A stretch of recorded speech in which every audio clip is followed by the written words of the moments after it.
We're going to, this is our Q&A. Our special guest is Stephen Woessner today from Predictive ROI. We're going to talk for about 10 minutes and then Q&A, but I'd like to do the author roll call here. So we have authors in the house. So we could start with David and Dr. Steve and Susan. Say hi and tell us what you're the author of. David? Thanks. Hi, I'm David Goldman. I'm coming to you from Bonita Springs, Florida, and author of the book Road to Happiness: How to Get What You Really Want, and the soon-to-be published Bringing in the Business Without Sounding Like a Salesperson. Very excited about that one. I co-wrote it with Henry and Mark LeBlanc. Thanks for being here, David. Dr. Steve, tell us about your book. Yeah, hey, thanks everybody for helping me be here. I am Dr. Steve Swavely, and I'm the author of Ignite Your Leadership. And I'm calling in from Western North Carolina, the mountains of North Carolina. Oh, go Tar Heels. Go Tar Heels. Greg, do you have a book yet? Not yet, Henry, but good to see you again. Good to see you again. And then the person we're so happy to honor next week at our IFF forum, Susan Rowan. Susan, welcome. Well, good morning. I'm in San Francisco. It's 11 o'clock here, and I just thought I actually finally found the link. It's not the missing link, but I always seem to miss the links. So there you go. I am the author of several books. The most famous is How to Work a Room, but I was recently quoted because I also wrote What Do I Say Next? So there you go. Between us, Susan and I have sold 1 million books.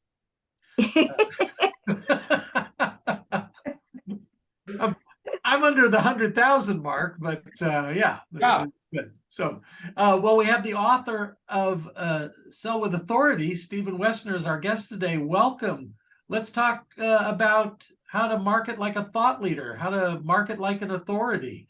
Welcome, Stephen. You have the talking stick. Okay. Thanks for that. Well, that was weird. My view just got. I think Henry pinned you.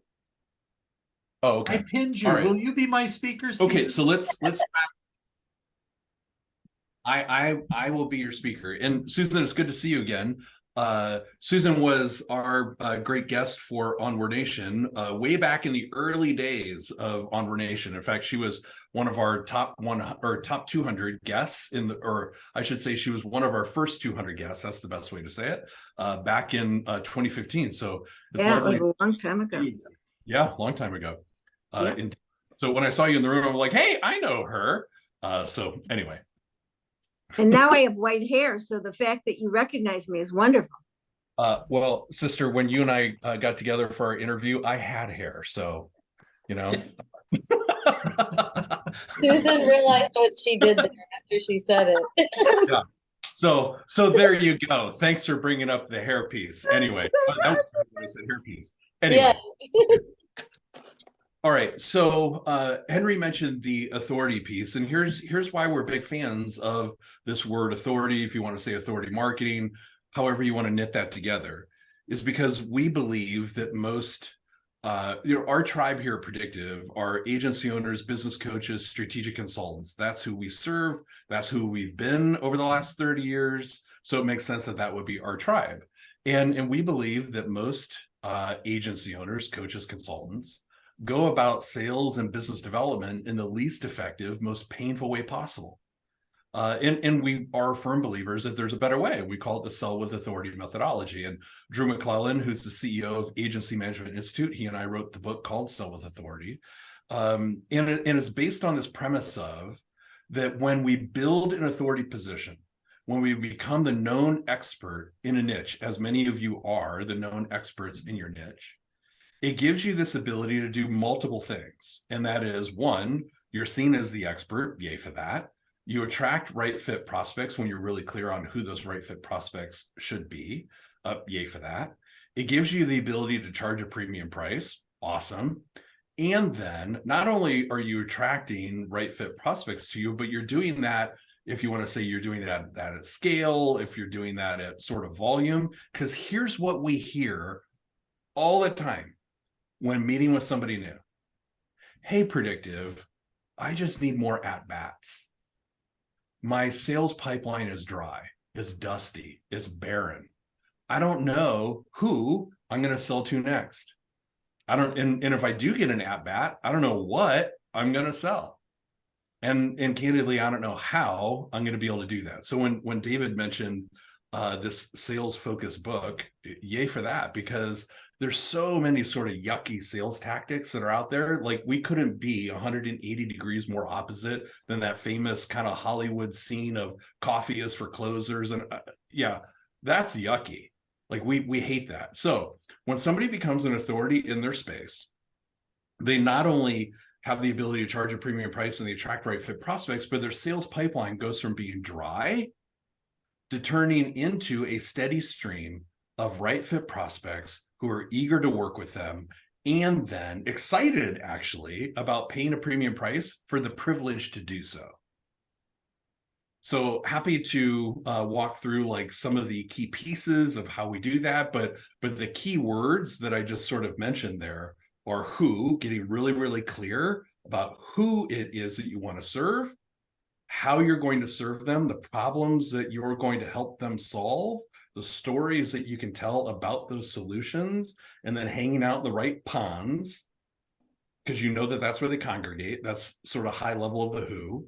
And then the what is it that you're going to sell them that might be a 60 to 90 day project that's still strategically and premium priced, it solves their key business issues, and then you set that up in such a way that they never run out of future with you. So they know they're not just hiring you for a 90-day gig, but they see how the 90-day thing, we call that the hero offer, knits and connects into what's next. And you actually transparently talk about that at the beginning of the relationship. Hey, Henry, we're going to help you with our 90-day sprint. And I will tell you in full transparency, our goal is to help you to crush the 90-day sprint because we want you at our turnkey level. It's inappropriate for us to talk about that now. We need to get through sprint. But we hope by helping you through sprint in such a way, then you might want to step into platinum, gold, and silver. It's like having that conversation. And then the how piece is, how do you set up a lead gen system so you have a consistent stream of the right fit prospects? And then this, what we call sort of like this circle of sales, a sales development representative role, a setter role, and then a closer role. That does not mean you need 3 people on your sales team, because you probably don't have a sales team. Or if you do, awesome. But, you know, not everybody has a sales team. But we still wear these 3 hats. But most of us aren't aware of that we have these 3 roles. These 3 roles exist whether you acknowledge them or not. So getting really good at these 3 roles, then when you do, your prospects never feel like a prospect. They raise their hand and you sell the hero offer. Okay, so that's just real high level. Happy to slice that apart in any way, shape, or form that serves you best. But Henry, you said 10 minutes. Yeah, let me jump in. So, okay. And I'll ask the first question, but now I want to really set it up. I'm a huge, huge fan of Predictive ROI. I have been through their starting block program. What they taught us about little things like emails, we get a 10x response on our emails now than what we were getting before. And the total, let's call it the non-yucky approach, we're total in alignment with that. This Q&A is also something that they emulate and teach. Megan and Hannah are doing one later today that they do. Stephen does a Q&A, you know, his campfire talk a couple of times a month. We just think it's the more interactive, natural way. And we advocate that you also build your communities and be relentlessly helpful. I believe that's a Stephen quote, to be relentlessly helpful to people. And then your prospects are smart enough to know if you're in their best interest or not. And if you are, they will ask to have a conversation about that on, you know, does it come in red? Can I have it next Tuesday? What does it start? You know, those questions. David, you are totally in alignment with this, with your enrollment process. They are just emulating the enrollment process. So you have some pieces about being a thought leader from some research you've done, Stephen. Could you share that about, and you never call yourself a thought leader, by the way. That's for other people. Yeah. Susan, Cool. I can call, and I have called Susan in Forbes.com a thought leader. Yeah. But I don't That's call my myself job. that. That's not your, but your job is to quote Forbes. Forbes in your bio. Forbes.com calls Susan Rowan a thought leader in the networking world, or whatever we would say. Yes. So, Stephen? Yep. Let me pull up a couple of visuals here that are going to be helpful, Henry, for that piece of the conversation. I'm going to pull those right out of the workshop that we taught a few weeks ago when you were there. And while you're doing that, everybody, if you have a question, you can put it in chat so you remember it, and we'd be sure to get there. Also, feel free to put your name and your book title and your email in chat, because you might want to talk to somebody later on some question that came up in today, and we encourage that. So we encourage this for the family to build here. All right, so if you want to pin your video, so you can make this a little bit larger to be able to read a little bit better. So hopefully that's clear. Sometimes through Zoom, this gets a little fuzzy, but we do an annual research study with our research partner. Her name is Susan Beyer, and she runs a company called Audience Audit. Amazing. And amazing company, amazing researcher, great team. So one of the questions that we asked our audience in one of our studies was, what makes somebody, through their lens, what gives them the impression that somebody is a thought leader? And so let's think about these three first, and then I'll go to the fourth one in just a second. First is, they share ideas that change how I approach my work. So let's take that back to what Henry just said, relentlessly helpful. The only way you can share ideas, though, that help somebody change the way they approach the work is to actually understand the issues and challenges that they're dealing with at work. So it's the opposite of being a generalist, right? It's actually having some specialty, some context from being in the trenches, slinging the same mud and bleeding the same blood. It's you understand truly at depth what they're dealing with. It's the only way point number one happens. Number two, shares ideas that I haven't heard before. This is not about a retread. This is not about taking somebody else's work and reposting it on LinkedIn and all of a sudden you're a thought leader. This is about having your own ideas. Now, to be clear, I'm not saying that curating somebody else's content is bad, but if you're going to do that, like we heard Tom Martin talk about last year at the Build a Better Agency Summit in Chicago, that if you're going to take somebody else's post and you're going to curate that, you're going to reshare that with your audience, put that through your own lens and let your audience know why you're sharing it, why you find it interesting, why it's going to be helpful to your audience, and run that through your own point of view lens and not just a share for the share's sake because you need to have a post that day. Second or third, seems genuine. Yes, this is not about being self-aggrandizing. This is not about you thumping your chest. I am a thought leader. Hear me roar. I am the expert. Come to my Q&A, because that feels gross. It feels yucky. Okay, that's not what this is. This is about being genuine. This is about teaching. This is about being helpful. This is about giving the best of what you got. This is about pouring into your audience the best of what you have. Why? Because you give a rip, because you care, not because you want to monetize them. That feels gross and they'll smell that a mile away. It's because you give a rip, and you give a rip by being genuine. All right, so next is currently works in the field. As you'll see here in just a second, I'm going to switch the slide here, and we're going to go to some data from the Edelman report. It's not the Edelman report, Edelman PR does a study every year, and they've done it for the last 2 decades, on the word trust, and they call it the trust barometer.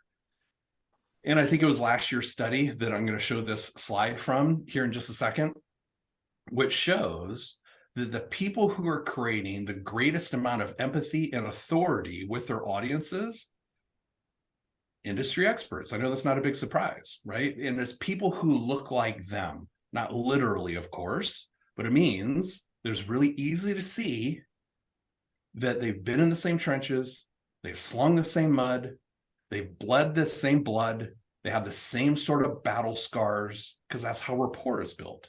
So here's what I mean by that. All right, so this again is from Edelman. I was wrong on the date. This is the 2020 Trust Barometer. They did a special report during COVID. All right, influence being built, authority and empathy.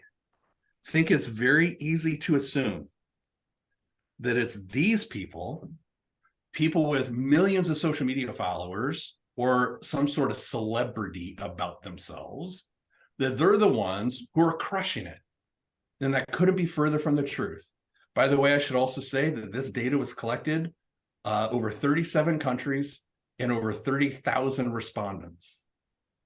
And they do this study every year, and they have for the last 20 years, okay? So celebrities, they're the worst at it. The groups of people who are developing the most authority and influence, industry experts, like we just looked at in our own study, and a person like yourself. So the way to close more sales, the way to fill your sales pipeline, that's why we're big fans of building an authority position, following the 10 truths of what makes somebody an authority, which means basically be genuine and teach a whole heck of a lot. And then at certain points in that process, you're not running a nonprofit, or maybe you are, you say, hey, we got this thing. And then they raise their hand, or they just knock on your door anyway.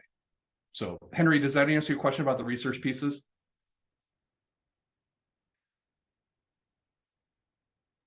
Yes, thank you. And just some highlights from that. I'm writing about The Invisible Sale by Tom Martin this month. So I'll have a Forbes piece coming out. Tom's a interesting thinker in that.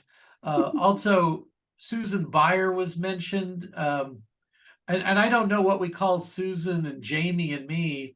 I don't know, fans, we're above fans. But anyway, Susan Byer will be out at the IFF forum and be our research authority. So you can talk about how you can do proprietary research.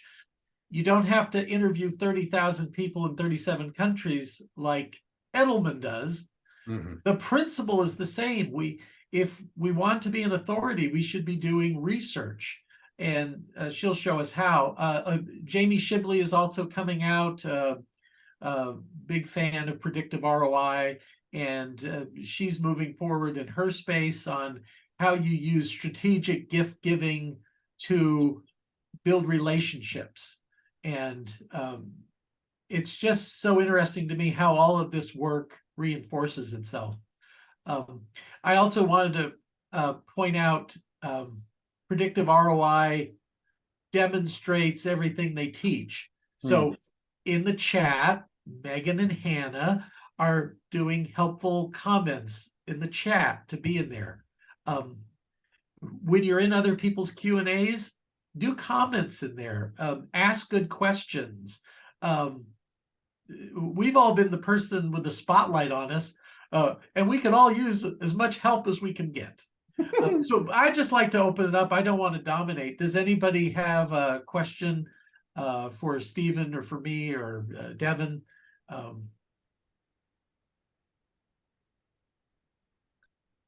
I'll go. Yeah, I mean, Thanks, Greg. yeah. How do you all? What was your getting started moment, right? So, what gave you the confidence to jump? So let me just clarify before I jump in with that question. Like, what gave us the confidence to jump into, hey, we should build an authority position? Correct. Complete accident. So here's what I mean by that.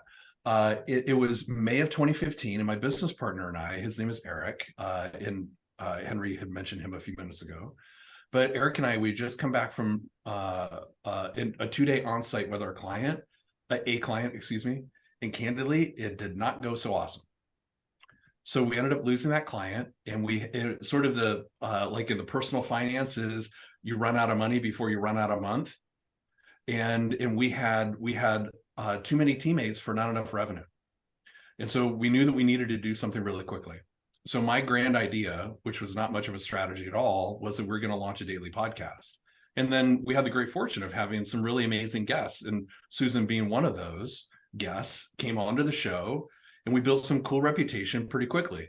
But to answer your question, Greg, it was really out of desperation that we did that, because we needed a business development strategy. Now, we ran the show for several months, and then one of our clients came to us and said, came to me one night and said, hey, could you do that for me? And I said, do what for you? He's like, oh my gosh, seriously, you are such a tool sometimes. Like, could you build a podcast for me? I'm like, yes. How much would we charge for that? I don't know. And so then we put a price point on it. Then all of a sudden we started having some podcasting clients and blah, blah, blah. The point is that we didn't make the connection between authority position and then like content in the authority position and then into biz dev for many years later. It wasn't actually until maybe about 5 years ago when Drew and I started thinking about this book, that the Sell with Authority book, that we got then really intentional about it. So to directly answer your question, fell into it out of desperation.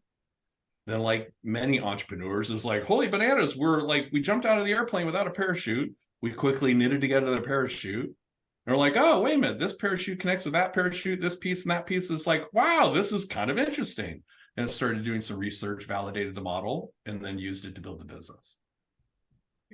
Greg, I'd like to answer the question too. So, and this is 20 years ago, we're a general marketing communications agency. You know, there's 5 of us and all this. And I just know we have to find a niche. So I looked at, well, we serve services, and what's the biggest player? It's attorneys. We've worked with attorneys. What would they really want? $1 million law firm. I find a man who created $1 million law firm, and he agrees to joint venture this with me. And we do a 6-month campaign, and we're giving speeches and articles and everything around the $1 million law firm. And meanwhile, while we're doing this, my staff comes to me and says, hey, what do we do? Because people are calling us and sending emails about, curious about what we do.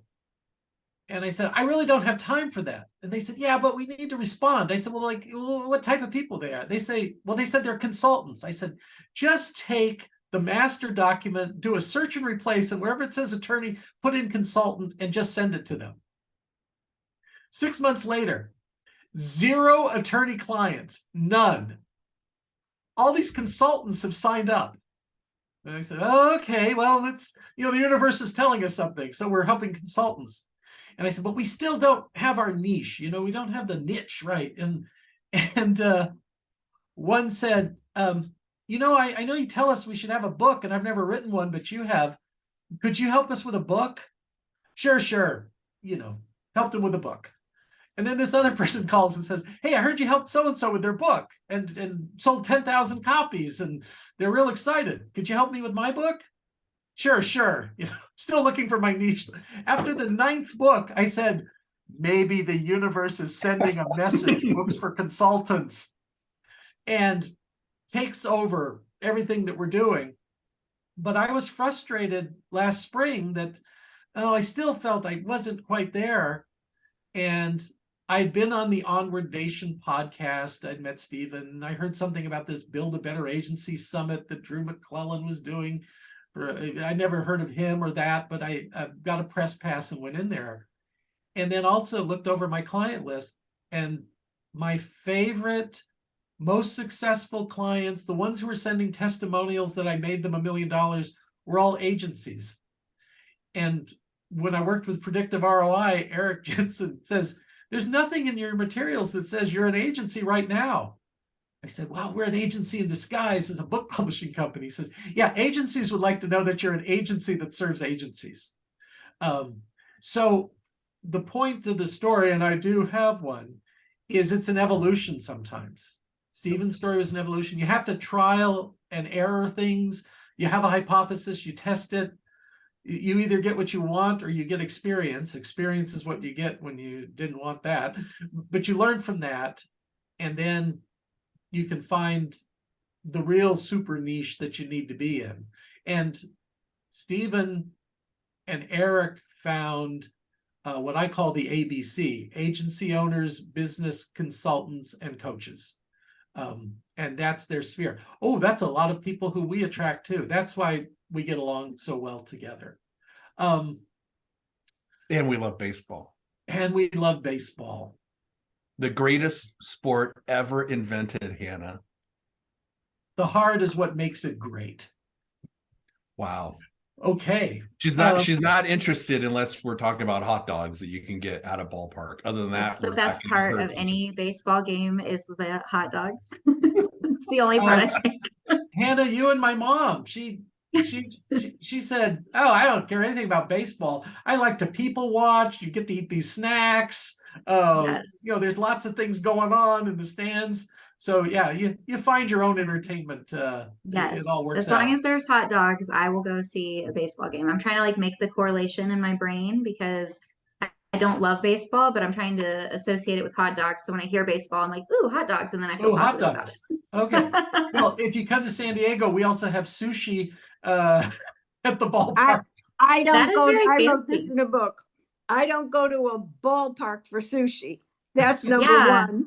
And I grew up in the the left field bleachers at Wrigley. We are Vienna.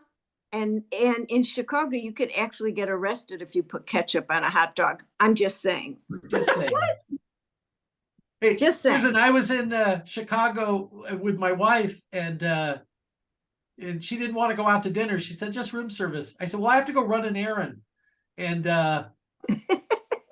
and she said, what are you going to have for dinner? And I said, oh, I'll probably just grab a hot dog. So she didn't clue on to it till she saw on social media, there I am in the bleachers at Wrigley Field having my hot dog. So yeah, I have the fever and I have it bad. Vicky is a patient woman. Oh, she is. She is.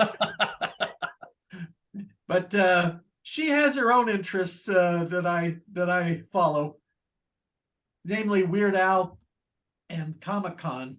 So there you go. So other questions for Stephen or anybody on the team? Okay, this is your chance to promote yourself, Stephen, by saying, hi, okay, go ahead. Give us who you are and ask your question. Oh, me? Yeah. Oh, okay. Yeah. Yeah, this is another Stephen. I'm a Stephen Yeah. with a D-E-N. Yeah. I thought you were DEN. talking to Stephen with a PH. So. Yeah, I should say Dr. Steve. Okay, so Stephen, I'm Steve Swavely. I'm the author of Ignite Your Leadership. And I love the message that I'm hearing, which is, find that niche and be a thought leader in that niche. And as I was listening to the discussion, I heard Henry talking about really building a niche in the service that is being delivered. And I think I heard you talking about a niche where it's about the client audience that you're serving. Mm-hmm. And I'm wondering, are you, I guess my question is, which of those is most important? And which one would you focus on? If you were a new consultant, you were starting a new business and you're trying to build your book. Insightful question. And here's why, because you just picked up on two ingredients in the 4-ingredient recipe of how we define niche. So, for example, it absolutely 100% could be industry. Like I want to work with agencies, and I'm good to work with agencies. I only want to work with agencies. We own an agency that serves agencies. You could be all in on agencies, industry, right? Second, it could be audience.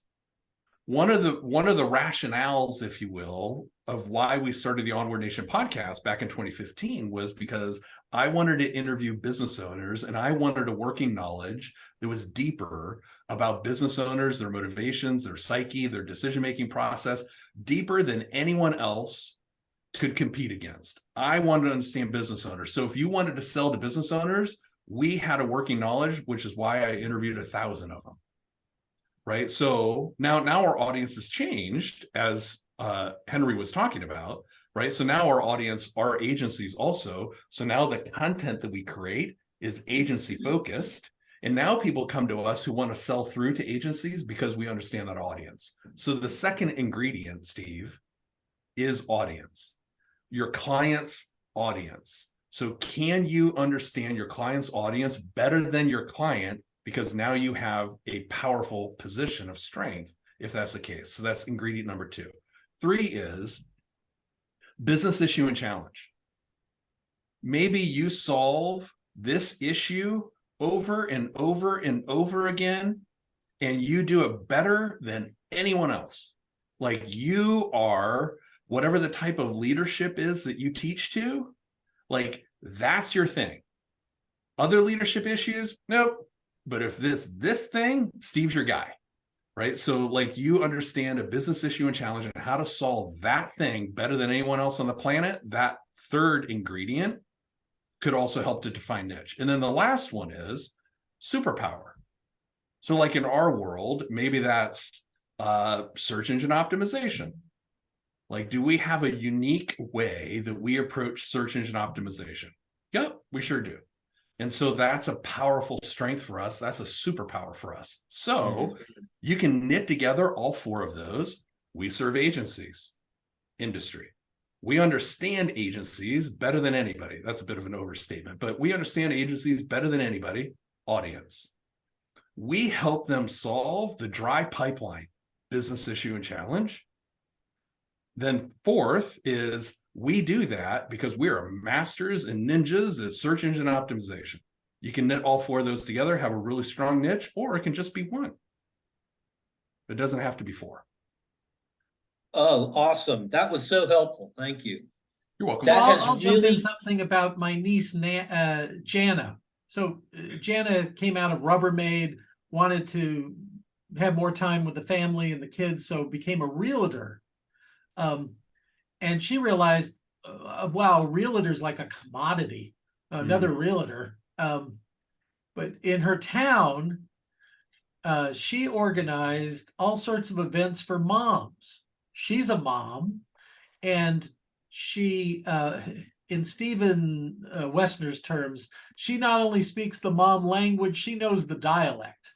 So she organized events, had an information page, and if the moms had a real estate need, who were they going to call? Jana. And she understood the families and the whole market and what they were looking for.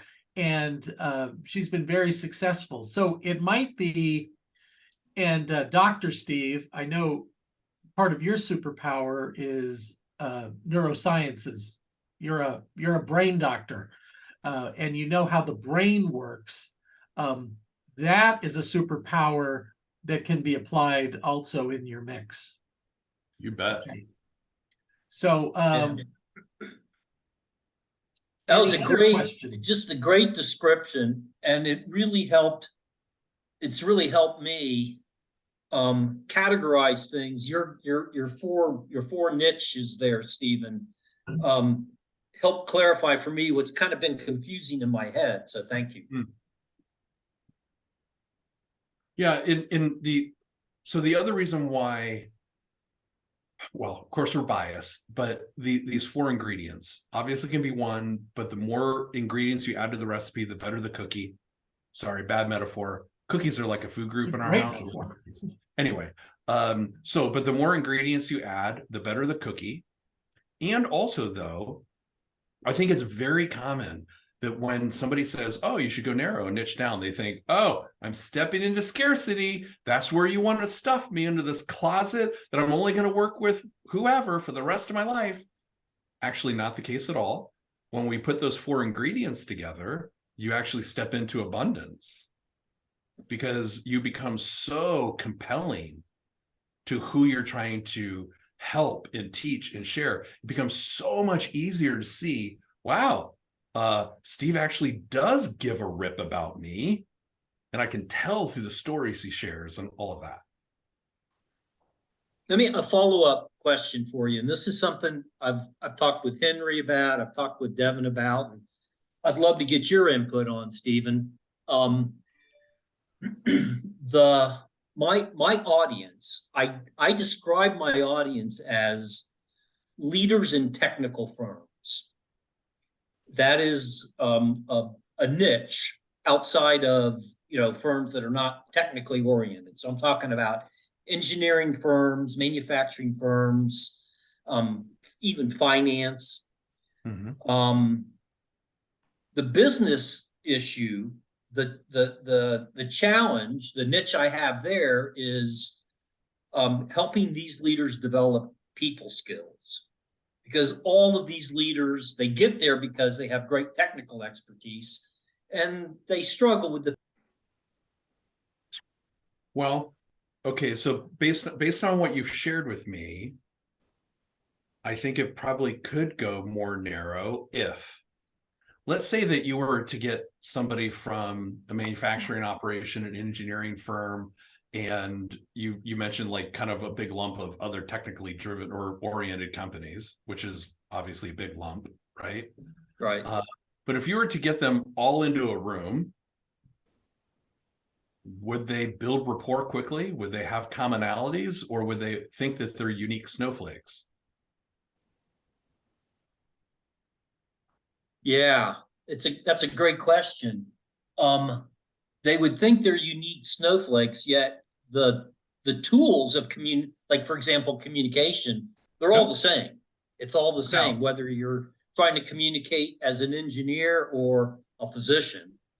It's the same. Same thing. When we're standing in front of an agency owner and we're talking about the recipe to build authority and how to fill a sales pipeline, that works if we're talking to an agency owner or if we're talking to some other sort of professional services firm. But the reality is that our niche, as well as yours, thinks that they're unique snowflakes. So if you stood in front of an engineering firm and told a story from how you helped a different technical company solve a problem, would the engineering firm say, oh, he totally gets me? Or would they say, yeah, no, that wouldn't work here in this industry? Yeah. Okay. I get it. Yeah. Right. And then that's your litmus test of, and so and the reason why we say that, or the reason why you hear me saying that, is because Eric and I, we've actually gone through the same thing. We used to be the members of this really cool organization. We loved it. It was great curriculum, awesome companies were a part of it, fun conversations when we were on site in the quarterly meetings. It was amazing. And then we thought, or we had an opportunity to speak in front of the group once. We're like, well, what if we said this story? Or what if we shared that thing? Remember that example? And we're like, oh, wait a minute, though. If we have to kind of like sterilize it or desensitize it or make it sort of appeal for the masses, if we're doing that and diluting our stuff, this is not the right pond for us to be fishing in. Yeah. Good. Okay. Dr. Steve, to build on that, if you got the ACE into a room, those are architects, construction firms, and engineering firms. They're very common. They share the language and dialect and stories, and they're the 3 points of a pyramid. Right. So some birds of a feather flock together and the stories translate. But I have found with professional service firms, if I'm talking to a law firm and I tell an accounting firm story, it's dead on arrival. There was a question Hannah had, and I think it would be good, and Susan Rowan, if I could ask you to maybe to weigh in on this, I'd like it. Okay. Hannah's saying, what's your definition of what people perceive a thought leader to be? And maybe you could give criteria and tips. And I know you have a strong opinion about also about people who anoint themselves as a thought leader. Yes. And for me, a thought leader is not a self-identification badge. It's, and I see so many people doing masterminds, oh, we're going to call all the thought leaders. And I'm going, no, stop it already. It's become a buzzword. And that's what I would say.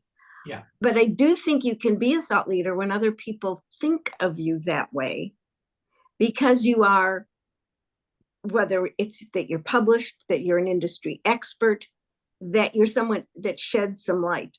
But my bias is all the people running around on the buzzword side talking about thought leaders. And I would say this, and I think this is a lead to how you become a leader. I've tweeted this at least 10 times. I'm really more interested in who are the thoughtful leaders. Because if you are a thoughtful leader, people will pick that up rather than you running around going, I'm a thought leader, I'm a thought leader. So, and the leaders we look to, whether it's globally, whether it's in companies, corporations, politics, really are the people that we think have a thoughtful part to them. And I'm going to shut up because I am I'm kind of the curmudgeon. I'm the Andy Rooney of buzzwords. Well, and welcome. There is something that you inspired me once to do, and it's if you Google yourself and see who's quoting you. Now, weren't you quoted by Sir Richard Branson? Oh yeah, he quoted me, and he never gave me a free flight to the UK, which really ticked me off. Ticks you off, yeah. But it's something I wrote. I would share with you. He does a thing on people who make things happen, and he gives a list of 10. And I was like number 6, and it came from my book, How to Work a Room. What are the roadblocks? And one of the remedies that I said to people is that good things don't come to those who wait. So then what he quoted was, and you can all write it down and tell it to your kids and whatever, good things come to those who initiate. But here's the best part. I was number 6. Diana Ross was number 5. So here's what I tweeted. I'm a backup singer for Diana Ross. Stop in the name of love. So, and what we do with when other people, and what Henry said, and I think this is how you get some of your thought leader proof. When someone does quote you, you quote them quoting you. Yeah. Right. Yeah. Robin Ryan, who is part of the Indie Books family, and she's a best-selling author of career books and has a career column for Forbes.com. And for years, she would plant this idea that Robin Ryan is America's #1 career coach. And then all of a sudden, the LA Times picked that up and ABC TV. And now she says, the LA Times and ABC TV says Robin Ryan is America's #1 career coach. So that's priming the pump. I suggest you prime the pump to be quotable by coming up with 50 sound bites. I have them written down. I drop them into my columns. I use them in my speeches. Human brains are hardwired for stories. I say that over and over again because I want somebody to quote me saying, Henry DeVries says human brains are hardwired for stories. So being quotable is not, some people might have the gift. Others, mere mortals, we have to think it through and create these bumper stickers or billboards that we're going to be quoted on. Let me check on the clock on the wall. We're about out of time. Is there a last question anybody has for the assemblage here? Well, it looks like Greg's got something in chat for you about wanting to hear the 1, 2, 3 of writing a book. Oh, thanks for asking. And Greg, if you want a no-cost 45-minute strategic call on this, I'd be happy to do that with you. But, Thank you. Basically, you need 7 questions answered before you write your book. And question number 1 is, who is this book for? And question number 2 is, what problem does this solve for this person? Now, I do a book kickoff class 8 times a year. I have one tomorrow. And if you wanted to attend from 9 to noon tomorrow, you'd be my guest. If you wanted to attend the class, it's $365, but the next one's April 7th. If you'd rather attend that, I'd be happy, for old time's sake, to have you as my guest there. And books are created through conversations. You know, if they're just thoughts in our head, it's not enough. We need to get them out there, talk to other people about them. So I put together 6 to 10 authors, and we talk through these 7 questions for everyone's book, and would love to have you on as a guest for that. Also, if you want, just send me an email if you just want to know what the 7 questions are. None of it is hidden. We share it. Our brand is generosity. Thanks, Henry. I'll follow up for sure. I've always been intrigued by your work, and now at the point in time in my life where I've created a niche in the blue economy, and I think now is the right time to plow ahead.